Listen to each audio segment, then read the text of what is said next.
Riddles in the Dark. A chapter from The Hobbit by J.R.R. Tolkien. Read for you by TPrower. When Bilbo opened his eyes, he wondered if he had, for it was just as dark as with them shut. No one was anywhere near him. Just imagine his fright. He could hear nothing, see nothing, and he could feel nothing except the stone of the floor. Very slowly, he got up and groped about on all fours till he touched the wall of the tunnel. But neither up nor down it could he find anything. Nothing at all. No sign of goblins, no sign of dwarves. His head was swimming, and he was far from certain even of the direction they had been going in when he had his fall. He guessed as well as he could, and crawled along for a good way, till suddenly his hand met what felt like a tiny ring of cold metal lying on the floor of the tunnel. It was a turning point in his career, but he did not know it. He put the ring in his pocket, almost without thinking. Certainly did not seem of any particular use at the moment. He did not go much further, but sat down on the cold floor and gave himself up to complete miserableness for a long while. He thought of himself frying bacon and eggs in his own kitchen at home, for he could feel inside that it was high time for some meal or other, but that only made him miserabler. He could not think what to do, nor could he think what had happened, or why he had been left behind, or why, if he had been left behind, the goblins had not caught him, or even why his head was so sore. The truth was, he had been lying quiet, out of sight and out of mind, in a very dark corner for a long while. After some time, he felt for his pipe. It was not broken, and that was something. Then he felt for his pouch, and there was some tobacco in it, and that was something more. Then he felt for matches, and he could not find any at all, and that shattered his hopes completely. Just as well for him, as he agreed when he came to his senses. Goodness knows what the striking of matches and the smell of tobacco would have brought on him out of dark holes in that horrible place. Still, at the moment, he felt very crushed.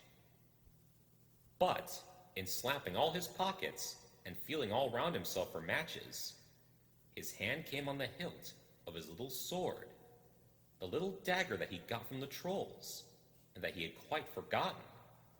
Nor, fortunately, had the goblins noticed it, as he wore it inside his breeches. Now he drew it out. It shone pale and dim before his eyes. So it is an elvish blade too, he thought, and goblins are not very near, and yet not far enough. But somehow he was comforted. It was rather splendid to be wearing a blade made in Gondolin for the Goblin Wars, of which so many songs had sung, and also he had noticed that such weapons made a great impression on goblins that came upon them suddenly. Go back, he thought. No good at all. Go sideways? Impossible. Go forward? Only thing to do. On we go. So up he got, and trod along with his little sword held in front of him, and one hand filling the wall, and his heart all of a patter and a pitter. Now, certainly, Bilbo was in what is called a tight place. But you must remember, it was not quite so tight for him as it would have been for me or for you. Hobbits are not quite like ordinary people, and after all, if their holes are nice, cheery places and properly aired, quite different from the tunnels of the goblins, still they are more used to tunneling than we are, and they do not easily lose their sense of direction underground, not when their heads have recovered from being bumped. Also, they can move very quietly and hide easily and recover wonderfully from falls and bruises. And they have a fund of wisdom and wise sayings that men have mostly never heard or have forgotten long ago. I should not have liked to have been in Mr. Baggins' place all the same. The tunnel seemed to have no end. All he knew was that it was still going down pretty steadily and keeping in the same direction, in spite of a twist and a turn or two. There were passages leading off to the side every now and then, as he knew by the glimmer of his sword, or could feel with his hand on the wall.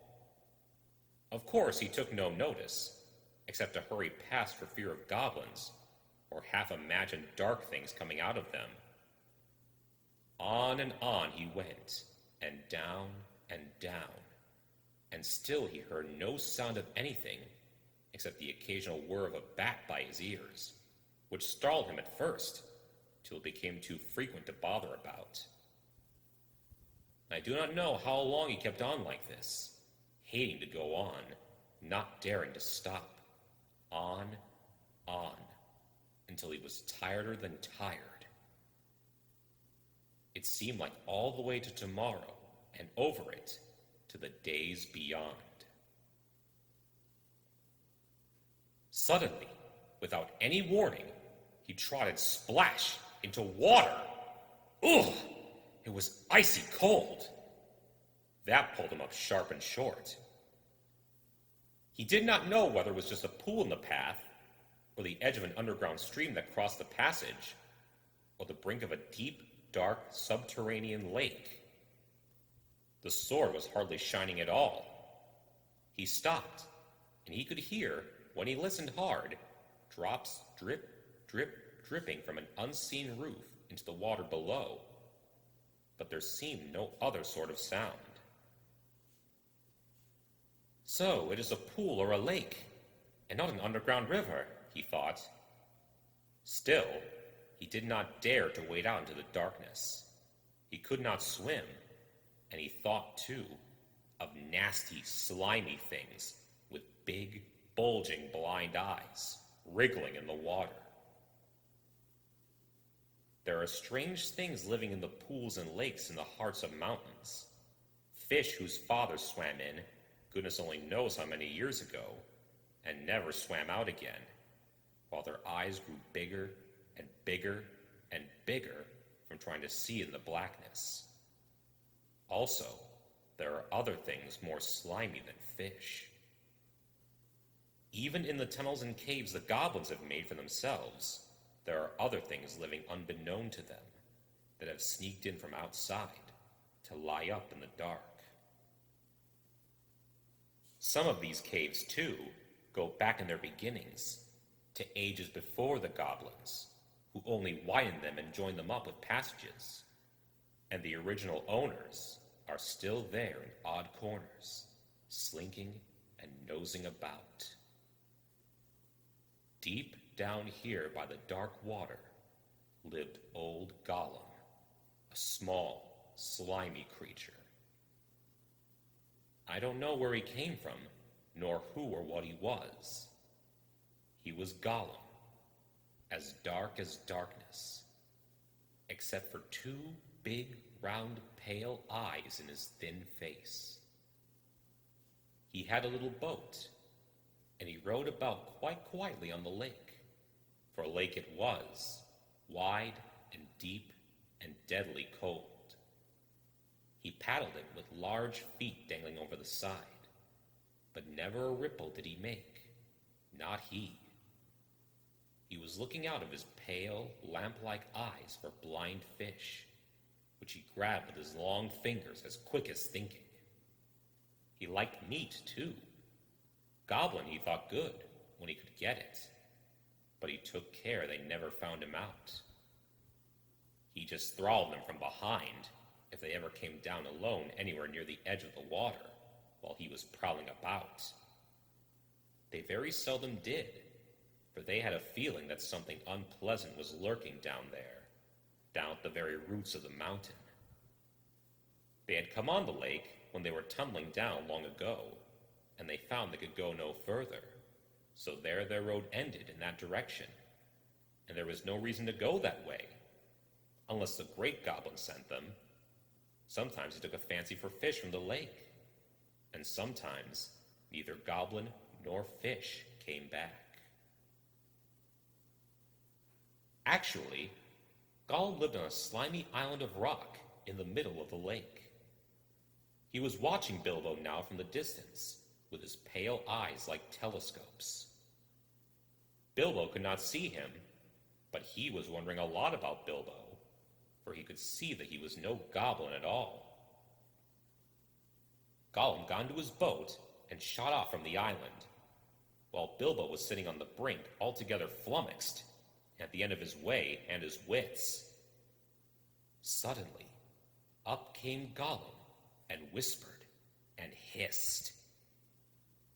Bless us and splash us, my precious. I guess it's a choice feast. At least a tasty morsel it made us. Gollum! And when he said Gollum, he made a horrible swallowing noise in his throat. That is how he got his name, though he always called himself my precious. The Hobbit jumped nearly out of his skin when the hiss came in his ears, and he suddenly saw the pale eyes sticking out at him. "Who are you?" he said, thrusting his dagger in front of him. What is he, my precious? Whispered Gollum, who always spoke to himself, through never having anyone else to speak to. This is what he had come to find out, for he was not really very hungry at the moment, only curious. Otherwise, he would have grabbed first and whispered afterwards. "I am Mr. Bilbo Baggins.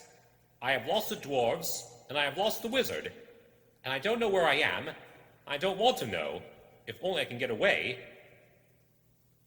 What's he got in his hands? Said Gollum, looking at the sword, which he did not quite like. "A sword! A blade which came out of Gondolin!" said Gollum, and became quite polite. Perhaps we sit here and chat with it a bit, see, my precious. It likes riddles, perhaps it does it? He was anxious to appear friendly, at any rate for the moment, until he found out more about the sword and the Hobbit, whether he was quite alone really, whether he was good to eat, and whether Gollum was really hungry. Riddles were all he could think of. Asking them, and sometimes guessing them, had been the only game he'd ever played, with other funny creatures sitting in their holes in the long, long ago, before he lost all his friends and was driven away, alone, and crept down into the dark under the mountains. "Very well," said Bilbo, who was anxious to agree, until he found out more about the creature, whether he was quite alone, whether he was fierce or hungry, and whether he was a friend of the goblins. "You ask first," he said, because he had not the time to think of a riddle. So Gollum hissed. What has roots as nobody sees, is taller than trees. Up it goes, and yet never grows. "Easy," said Bilbo. "Mountain, I suppose." Does it guess easy? It must have a competition with us, my precious. If Precious asks, and it doesn't answer, we eats it, my precious. If it asks us, and we doesn't answer, then we does what it wants, eh? We shows it the way out, yes. "All right," said Bilbo, not daring to disagree, and nearly bursting his brain to think of riddles that could save it from being eaten. 30 white horses on a red hill. First they champ, then they stamp, then they stand still." That was all he could think of to ask. The idea of eating was rather on his mind. It was rather an old one, too, and Gollum knew the answer as well as you do. Chestnuts, chestnuts, he hissed. Teeth, my precious. But we has only 6. Then he asked his second. Voiceless it cries, wingless flutters, toothless bites, mouthless mutters. Half a moment, cried Bilbo, who was still thinking uncomfortably about eating. Fortunately, he had once heard something rather like this before, and getting his wits back, he thought of the answer. Wind! Wind, of course, he said, and he was so pleased that he made up one on the spot. This will puzzle the nasty little underground creature, he thought. An eye in a blue face saw an eye in a green face. That eye is like to this eye, said the first eye, but in low place, not in high place. Said Gollum. He had been underground a long, long time, and was forgetting this sort of thing. But just as Bilbo was beginning to hope that the wretch would not be able to answer, Gollum brought up memories of ages and ages and ages before, when he lived with his grandmother in a hole in a bank by a river. My precious, he said. Sun on the daisies it means it does. But these ordinary, above-ground, everyday sort of riddles were tiring for him. Also, they remind him of days when he'd been less lonely and sneaky and nasty, and that put him out of temper. What is more, they made him hungry. So this time, he tried something a bit more difficult and more unpleasant. It cannot be seen, cannot be felt, cannot be heard, cannot be smelt. It lies behind stars and under hills, and empty holes it fills. It comes first and follows after, ends life, kills laughter. Unfortunately for Gollum, Bilbo had heard that sort of thing before, and the answer was all around him anyway. Dark, he said, without even scratching his head or putting on his thinking cap. A box without hinges, key or lid, yet golden treasure inside is hid, he asked to gain time, until he could think of a really hard one. This he thought a dreadfully easy chestnut, though he had not asked it in the usual words. But it proved a nasty poser for Gollum. He hissed to himself, and still he did not answer. He whispered and spluttered. After some while, Bilbo became impatient. Well, what is it? He said. The answer's not a kettle boiling over, as you seem to think from the noise you're making. Give us a chance. Give us a chance, my precious. Well, said Bilbo, after giving him a long chance, what about your guess? But suddenly, Gollum remembered thieving from nests long ago, and sitting under the river bank, teaching his grandmother. Teaching his grandmother to suck eggs, he hissed. Eggs it is. Then he asked, alive without breath, as cold as death, never thirsty, ever drinking, all in mail, never clinking. He also, in his turn, thought this was a dreadfully easy one, because he was always thinking of the answer. But he could not remember anything better at the moment. He was so flustered by the egg question. All the same, it was a poser for poor Bilbo, who never had anything to do with the water if he could help it. I imagine you know the answer, of course, or can guess as easy as winking, since you are sitting comfortably at home, have not the danger of being eaten to disturb your thinking. Bilbo sat and cleared his throat once or twice, but no answer came. After a while, Gollum began to hiss with pleasure to himself. Is it nice, my precious?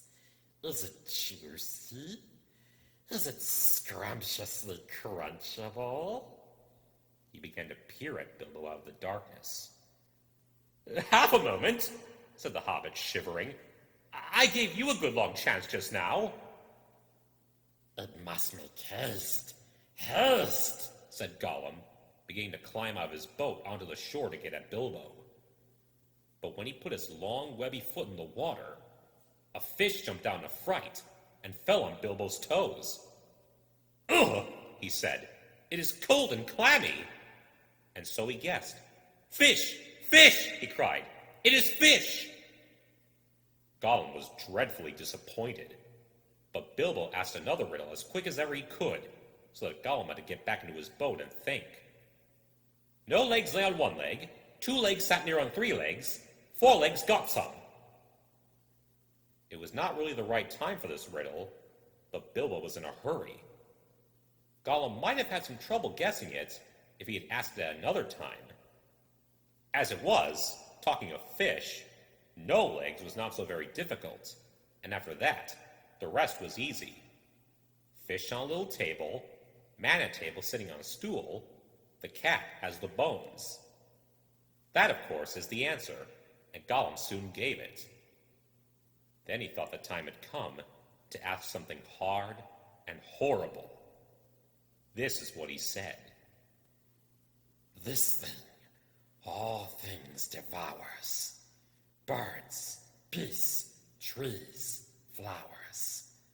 Gnaws iron, bites steel, grinds hard stones to meal.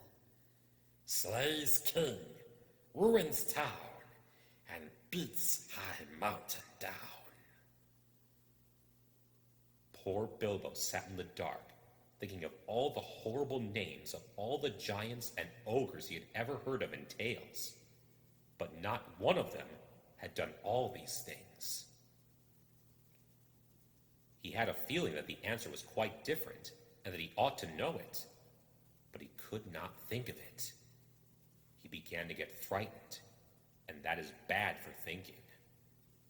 Gollum began to get out of his boat. He flapped into the water and paddled to the bank. Bilbo could see his eyes coming towards him. His tongue seemed to stick in his mouth. He wanted to shout out, "Give me more time! Give me time!" But all that came out with a sudden squeal was, "Time! Time!" Bilbo was saved by pure luck, for that, of course, was the answer. Gollum was disappointed once more, and now he was getting angry and also tired of the game. It had made him very hungry indeed. This time, he did not go back to the boat. He sat down in the dark by Bilbo. That made the Hobbit most dreadfully uncomfortable and scoured his wits. "It's got to ask us a question, my precious. Less, less, less. Just one more question to guess. Less, less," said Gollum.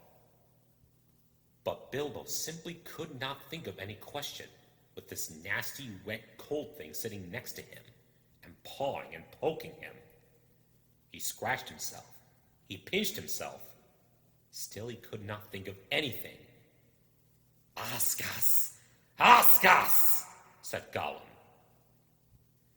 Bilbo pinched himself and slapped himself. He gripped on his little sword. He even felt in his pocket with his other hand. There he found the ring he had picked up in the passage and forgotten about.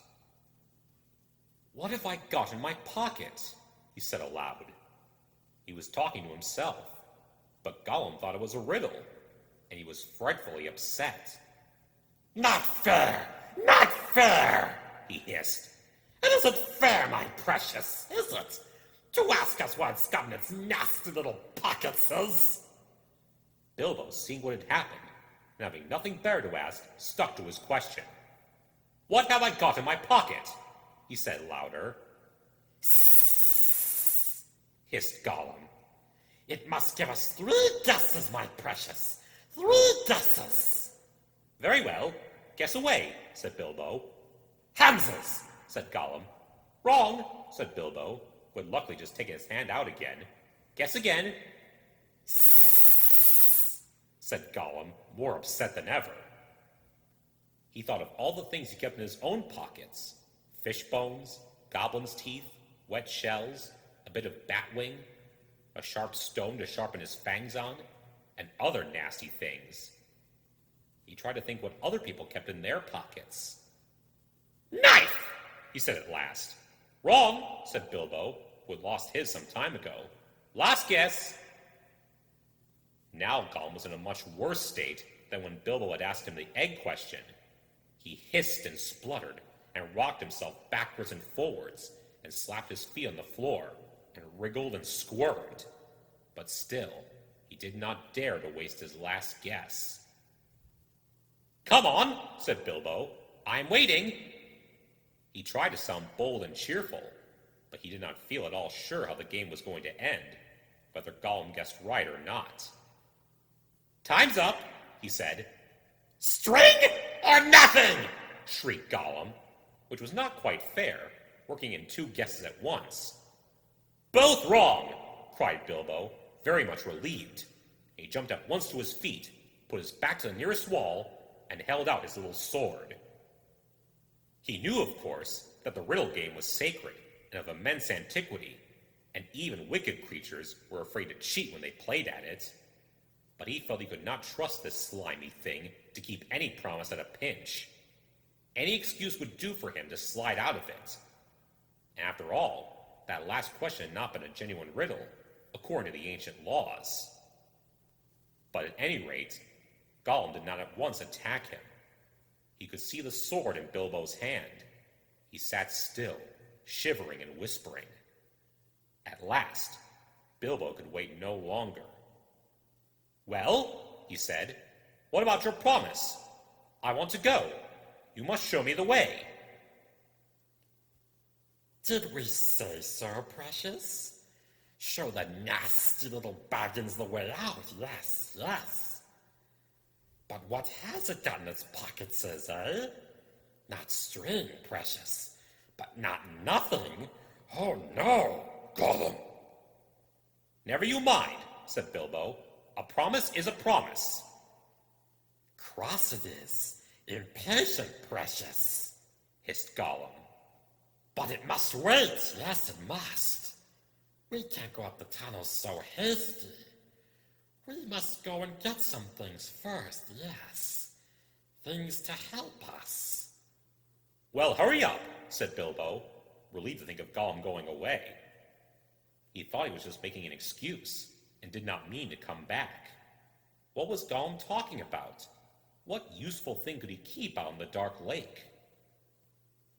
But he was wrong.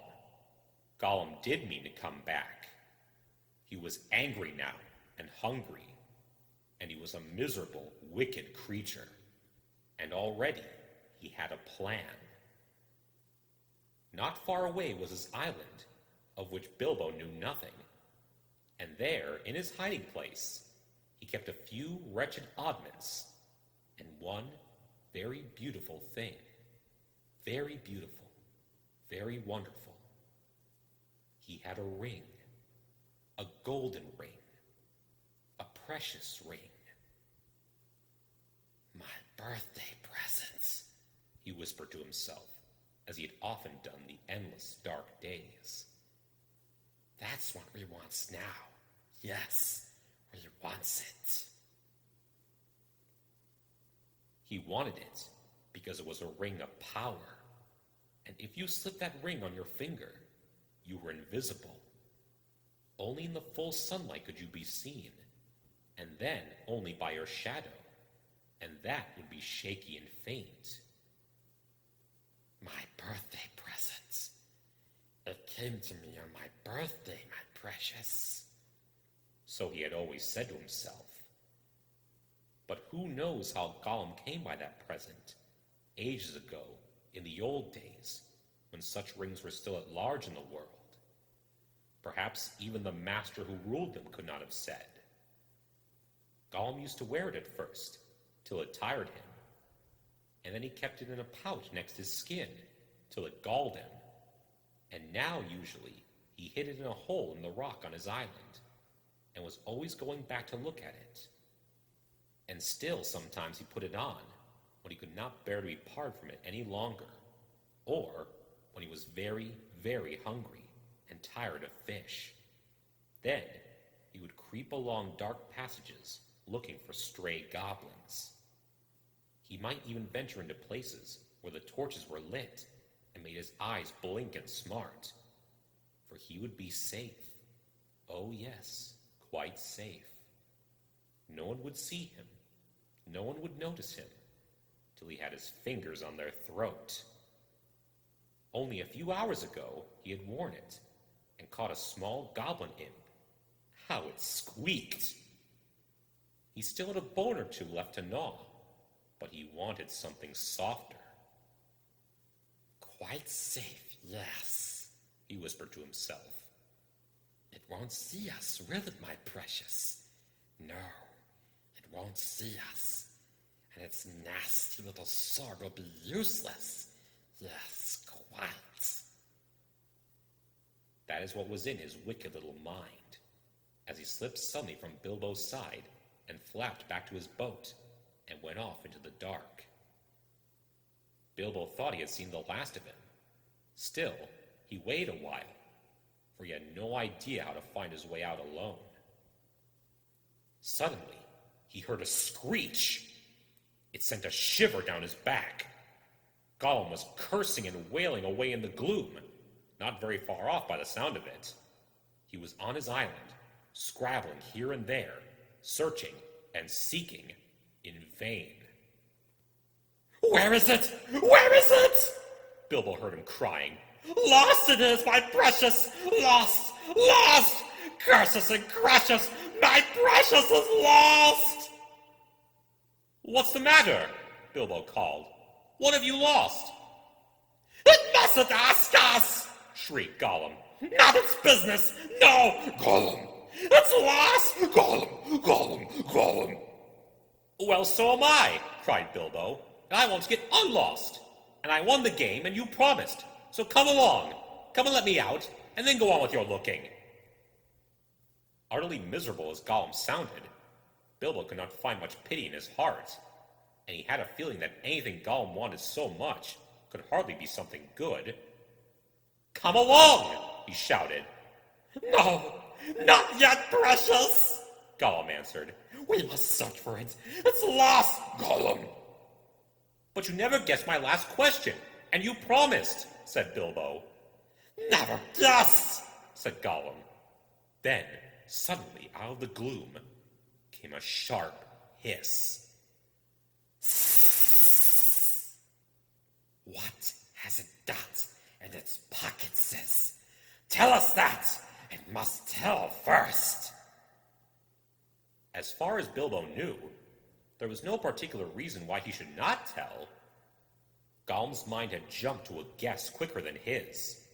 Naturally, for Gollum had brooded for ages on this one thing, and he was always afraid of its being stolen. But Bilbo was annoyed at the delay.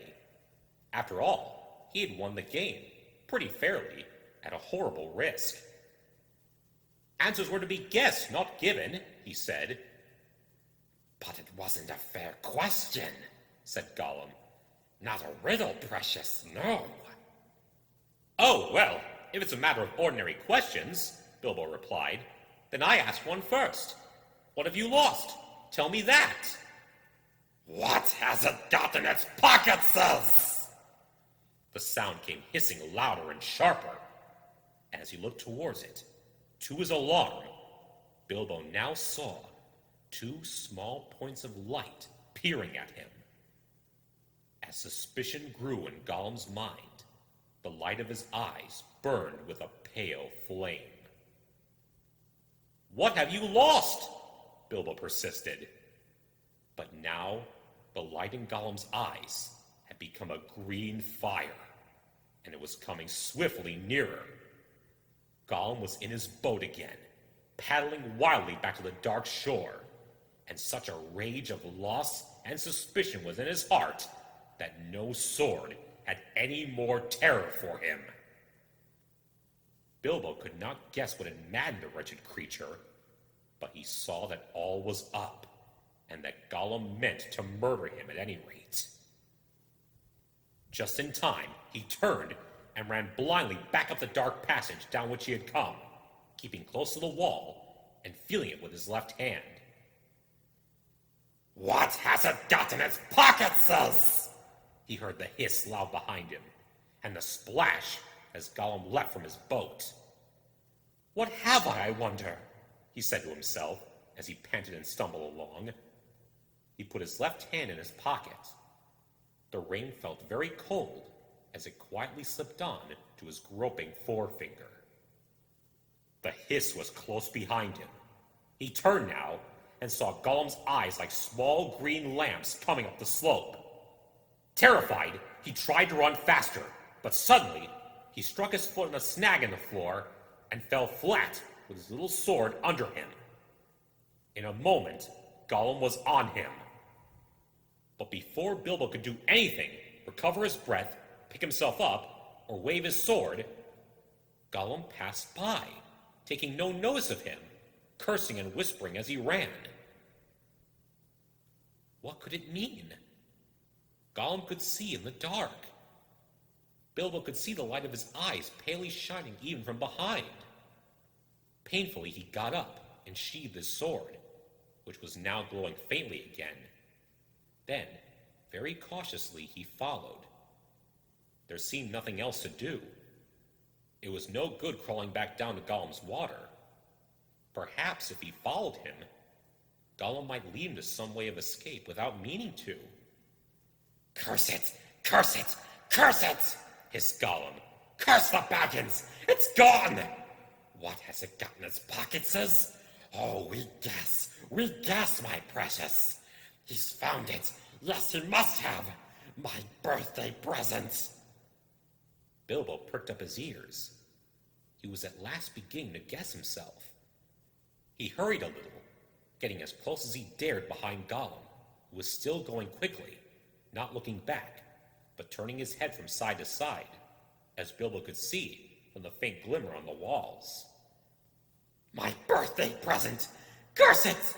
How did we lose it, my precious?" "Yes, that's it. When we came this way last, we twisted that nasty young squeaker. That's it. Curse it! It slipped from us after all these ages and ages. It's gone, Gollum!" Suddenly, Gollum sat down and began to weep, a whistling and gurgling sound horrible to listen to. Bilbo halted and flattened himself against the tunnel wall. After a while, Gollum stopped weeping and began to talk. He seemed to be having an argument with himself. "It's no good going back there to search, no. It doesn't remember all the places we visited. It's no use. The Baggins has got in its pockets. The nasty noser has found it, we says. We guesses, precious, only guesses. We can't know till we find the nasty creature and squeezes it. But it doesn't know what the present can do, does it? It'll just keep it in its pockets. It doesn't know, and it can't go far. It's lost itself, the nasty, nosy thing. It doesn't know the way out. It said so. It said so, yes, but it's tricksy. It doesn't say what it means. It won't say what it's got in its pockets. It knows. It knows a way in. It must know a way out, yes. It's off to the back door. To the back door, that's it. The goblins will catch it then. It can't get out that way, precious. Gollum. Goblins.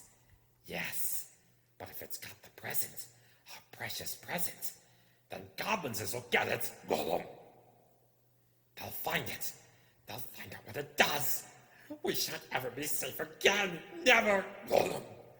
What if the goblins will put it on, and then no one will see him? He'll be there, but not seen. Not even our clever eyes will notice him.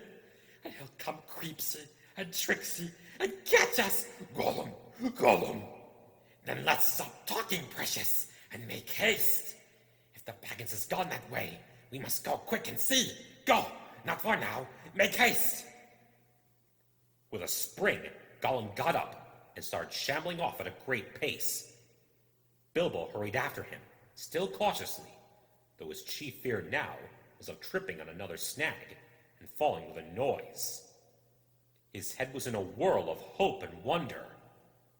It seemed that the ring he had was a magic ring. It made you invisible. He had heard of such things, of course, in old tales, but it was hard to believe that he really had found one by accident. Still, there it was. Gollum with his bright eyes had passed him by, only a yard to one side. On they went, Gollum flip-flapping ahead, hissing and cursing, Bilbo behind going as softly as a hobbit can. Soon they came to places where, as Bilbo had noticed on the way down, side passages opened, this way and that. Gollum began at once to count them. 1 left, yes. 1 right, yes. 2 right, yes, yes. 2 left, yes, yes. And so on and on. As the count grew, he slowed down, and he began to get shaky and weepy, for he was leaving the water further and further behind, and he was getting afraid. Goblins might be about, and he had lost his ring. At last, he stopped by a low opening, on their left as they went up. 7 right, yes. 6 left, yes, he whispered. This is it. This is the way to the back door, yes. Here's the passage. He peered in and shrank back. But we dursn't go in, precious. No, we dursn't. Goblins is down there. Lots of goblins is. We smells them. Sss. What shall we do? Curse them and crush them. We must wait here, precious. Wait a bit and see. So they came to a dead stop. Gollum had brought Bilbo to the way out after all, but Bilbo could not get in. There was Gollum, sitting humped up right in the opening, and his eyes gleamed cold in his head as he swayed it from side to side between his knees. Bilbo crept away from the wall more quietly than a mouse, but Gollum stiffened at once and sniffed, and his eyes went green. He hissed softly, but menacingly. He could not see the hobbit, but now he was on the alert, and he had other senses that the darkness had sharpened, hearing and smell. He seemed to be crouched right down with his flat hands splayed on the floor, and his head thrust out, nose almost to the stone. Though he was only a black shadow in the gleam of his own eyes, Bilbo could see or feel that he was tense as a bowstring, gathered for a spring. Bilbo almost stopped breathing and went stiff himself. He was desperate. He must get away out of this horrible darkness while he had any strength left. He must fight. He must stab the foul thing, put its eyes out, kill it. It meant to kill him. No, not a fair fight. He was invisible now. Gollum had no sword. Gollum had not actually threatened to kill him, or tried to yet. And he was miserable, alone, lost. A sudden understanding, a pity mixed with horror, welled up in Bilbo's heart. A glimpse of endless, unmarked days without light or hope of betterment. Hard stone, cold fish, sneaking and whispering. All these thoughts passed in a flash of a second. He trembled. And then, quite suddenly, in another flash, as if lifted by a new strength and resolve, he leaped. No great leap for a man, but a leap in the dark. Straight over Gollum's head he jumped, 7 feet forward and 3 in the air. Indeed, had he known it, he only just missed cracking his skull in the low arch of the passage. Gollum threw himself backwards and grabbed as the hobbit flew over him. But too late. His hand snapped on thin air, and Bilbo, falling fair on his sturdy feet, sped off down the new tunnel. He did not turn to see what Gollum was doing. There was a hissing and cursing, almost at his heels at first. Then it stopped. All at once, there came a blood-curdling shriek, filled with hatred and despair. Gollum was defeated. He dared go no further. He had lost his prey, and lost, too, the only thing he had ever cared for, his precious. The cry brought Bilbo's heart to his mouth, but still he held on. Now faint as an echo, but menacing, the voice came behind him. Thief! Thief! Thief, Baggins! We hate it! We hate it! We hate it forever! Then there was a silence. But that too seemed menacing to Bilbo. If goblins are so near that he smelt them, he thought, then they'll have heard his shrieking and cursing. Careful now, or this way will lead you to worse things. The passage was low and roughly made. It was not too difficult for the Hobbit, except when, in spite of all he cared, he stubbed his poor toes again, several times, on nasty, jagged stones on the floor. A bit low for goblins, at least for the big ones, thought Bilbo, not knowing that even the big ones, the orcs of the mountains, go along at a great speed, stooping low with their hands almost on the ground. Soon, the passage that had been sloping down began to go up again, and after a while, it climbed steeply. That slowed Bilbo down.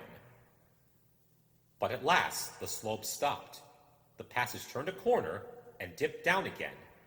And there, at the bottom of a short incline, he saw, filtering round another corner, a glimpse of light.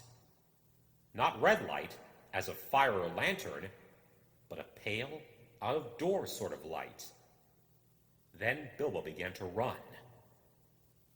Sculling as fast as his legs would carry him, he turned the last corner and came suddenly right into an open space where the light, after all that time in the dark, seemed dazzlingly bright. Really, it was only a leak of sunshine in through a doorway, where a great door, a stone door, was left standing open. Bilbo blinked, and then suddenly he saw the goblins. Goblins in full armor, with drawn swords, sitting just inside the door, and watching it with wide eyes, and watching the passage that led to it. They were aroused, alert, ready for anything. They saw him sooner than he saw them. Yes, they saw him. Whether it was an accident, or a last trick of the ring before it took a new master, it was not on his finger. With yells of delight, the goblins rushed upon him. A pang of fear and loss, like an echo of Gollum's misery, smote Bilbo, and forgetting even to draw his sword, he stuck his hands into his pockets, and there was the ring still, in his left pocket, and it slipped on his finger. The goblins stopped short. They could not see a sign of him. He had vanished. They yelled twice as loud as before, but not so delightedly. "Where is it?" they cried. "Go back up the passage," some shouted. "This way," some yelled. "That way," others yelled. "Look out for the door," bellowed the captain.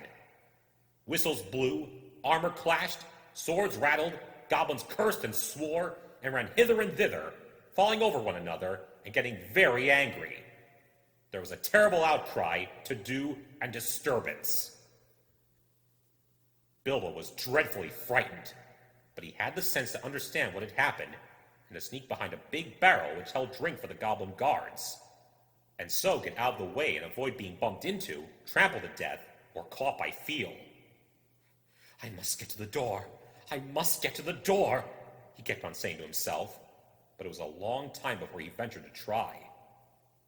Then it was like a horrible game of blind man's buff. The place was full of goblins running about, and the poor little hobbit dodged this way and that, and was knocked over by a goblin who could not make out what he bumped into, scrambled away on all fours, slipped between the legs of the captain just in time, got up, and ran for the door. It was still ajar, but a goblin had pushed it nearly to. Bilbo struggled, but he could not move it. He tried to squeeze through the crack. He squeezed and squeezed, and he stuck. It was awful. His buttons had got wedged on the edge of the door and the doorpost. He could see outside to the open air. There were a few steps running down to a narrow valley between tall mountains. The sun came out from behind a cloud and shone bright on the outside of the door, but he could not get through. Suddenly, one of the goblins inside shouted, "There's a shadow by the door! Something is outside!" Bilbo's heart jumped into his mouth. He gave a terrific squirm. Buttons burst off in all directions. He was through, with a torn coat and waistcoat, leaping down the steps like a goat, while bewildered goblins were still picking up his nice brass buttons on the doorstep. Of course, they soon came down after him, hooting and hallooing and hunting among the trees. But they don't like the sun. It makes their legs wobble and their heads giddy. They could not find Bilbo with the ring on, slipping in and out of the shadow of the trees, running quick and quiet, and keeping out of the sun. So soon, they went back grumbling and cursing to guard the door.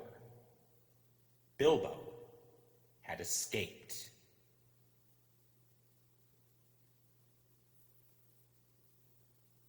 Happy Halloween, everybody. Until next time, see ya.